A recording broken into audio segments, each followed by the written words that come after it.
Uscamel Optics contacted me and asked me if I would review these 10x42 binoculars. 10x42 means they've got a 10 times magnification with an objective lens, the one at the front here, of 42mm. The lenses are all fully coated.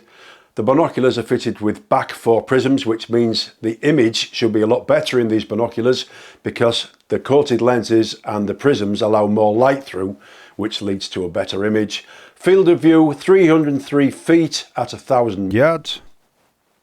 They're waterproof rated to IPX4, which means they will only withstand slight splashes. Only slight splashes, so they're not waterproof, but they will resist slight splashes.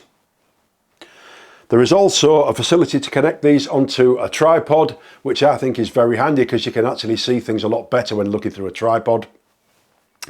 And these ones are the green version. They do these binoculars in black as well if you prefer a different colour.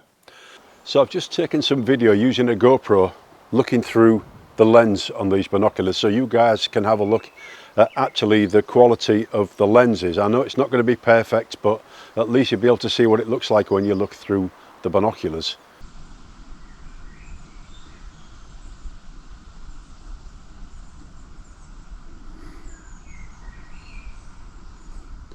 So that is what you can actually see through the lens, and it's really difficult for me to keep this steady, so I apologise for it shaking.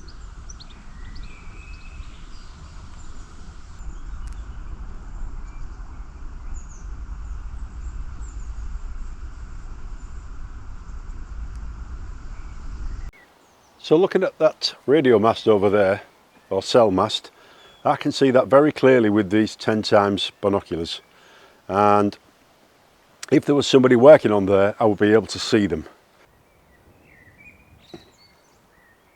I'm just actually managing to see through the binoculars with the camera, but it's so shaky I don't think it'll do any good, but I'll let you see it anyway.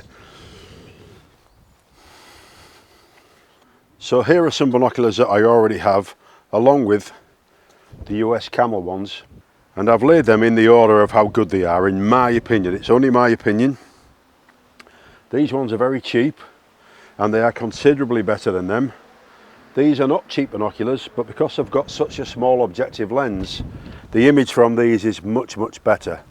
And these I would say are kind of in an order of magnitude above these two for actually using in practical terms, because for all the image is not brilliant, it's certainly good enough for anything that you want to use it for looking at wildlife and birds and that type of thing, and it is much brighter and clearer. Now the Uscamel ones I don't think are as good quality as the Binocular ones, but because these have got such a small objective lens, these are much better to look through, and if you were looking at wildlife you'd be a lot happier using these than you would with these, because the image is so small. Even though you zoomed in, it's not a very large area that you're looking at, and these are considerably better in practical terms. These Binocular ones are better than these, there's no doubt about that. Everything about them is better, they feel better, they work better, and the image is better, but that doesn't mean to say that these are not good binoculars. You certainly would pay a lot more for these. And these Celestron ones have got a 75mm objective lens, and they are absolutely fabulous, but they're way too big to take out for looking at wildlife and that type of thing. So really the only two that I think are suitable for going out looking at birds and wildlife are these two, and in all honesty you've got to pay quite a bit more money for these than you do for these. So I think these actually represent good value for money. They're not the best binoculars on the market, but they do get the job done, and you will be able to take them out quite easily. They're not heavy, they're not difficult to lug around, and they're an ideal size. 10 times magnification, so you can get up close to what you're looking at. The carry case strap is a little bit short, but you can actually just sling it over your shoulder and carry it around like this. I think I would have preferred it to be slightly longer than that, but it does do what it's supposed to do. You can actually carry it around in the case. Now when you put the binoculars in the case, the strap is a bit of an issue, so you've got to kind of stuff it in there and then put the lid down in order to keep the binoculars in the case. Now one thing I will mention is that the binocular strap is quite uncomfortable. There's no padding there at all, it's just a nylon strap, and it chafes a bit on the back of your neck, so that would actually get you down after a while. It's not a big issue, but it certainly is something worth mentioning. It could have done with some padding there just to make sure it was a little bit more comfortable to hang around your neck. So the lens caps on the objective lenses are designed to just flip down, so you can use the binoculars and then you can just flip them back up again and into place when you finish using them, which I think is quite a good idea. And then on the back there, on the eyepieces, you've got the standard lens caps, and these are designed to go over the strap, but I just leave them at the side and then put them back on when I've finished with them. So the binoculars themselves have got a slightly rubberized feel to them. They're quite easy to grip and they're not slippery in any sort of way. To use a focusing wheel is really nice. It's got a nice friction there. It's not too heavy and it's not too light, which is just what you want. And opening and closing the binoculars is very solid as well. It's actually quite reassuring that it's such a solid action. Now, one thing I would like to mention is eye relief on these. Like a lot of binoculars come with eye relief, so you can position these lenses, the eyepieces, the right distance away from your eyes. And if you watch me screw these up and then screw them back down again, that is one of the biggest distances I've seen for eye relief. And I find that when I'm using these, I have these set all the way back to suit my eyesight. So I'm actually quite impressed with the amount of eye relief you've got on these particular binoculars. A little bit slack though. If I extend it properly and push it down, when I'm pressing it against my face sometimes, this left hand side pushes down, the right hand side doesn't do that.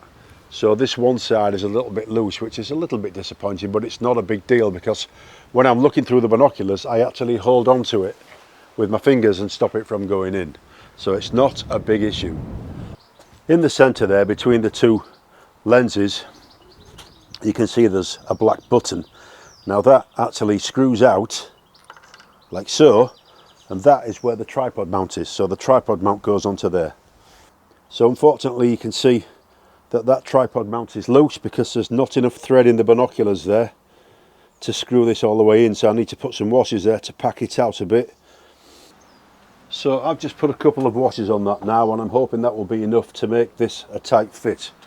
So that's certainly tight enough now to mount on the tripod. Well, unfortunately I'm going to have to give the tripod a miss because this particular tripod mount won't let me bring the binoculars in enough to fit my eyes. It needs to come in further than that. So if you're going to actually use a tripod mount on this, then you need to make sure that the tripod mount is thin enough to allow you to get the binoculars to the right position so it fits your eyes. So I've done my best to actually review these binoculars, but in all honesty it's really very difficult because I can't actually show you what I'm seeing through the binoculars, and I'm pretty sure, I've not looked at it yet, but I'm pretty sure that that footage I've taken through the GoPro and through the camera will not do these justice. You won't be able to see what's going on with them. Now, I think I placed them in the correct order when I was lining them up with the rest of my binoculars. Certainly the first two, these are better than that. If you're taking them out and about and you want to actually use them just for general viewing or bird watching, you know, maybe you're going on a cruise, that type of thing, these would be ideal for that. 10 times magnification gives you an awful lot of distance, really. And, you know, I think that if you were actually taking these on holiday, you would be very happy with them. Now, if you were taking the Nikon ones above that, the 1250s on holiday, you would be even more happy with them. But I don't really think you would be sat using these thinking, oh my God, I wished I'd taken my Nikon ones. Because first of all, these are way smaller, so they'll fit in your, you know, your carry-on luggage and that type of thing.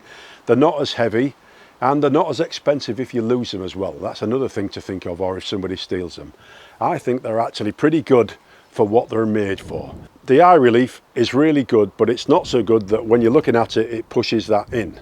Because I keep finding myself using these, unless I hold them between my thumb and forefinger, then they just wind themselves in and I can see my view going skew with. What happens if you've not got that set right is you can see black areas coming in from the side. So if you're seeing that when you're using the binoculars, you haven't got the eye relief set properly. And you've also got to make sure that you have these set properly so that they're in line with your pupils as well.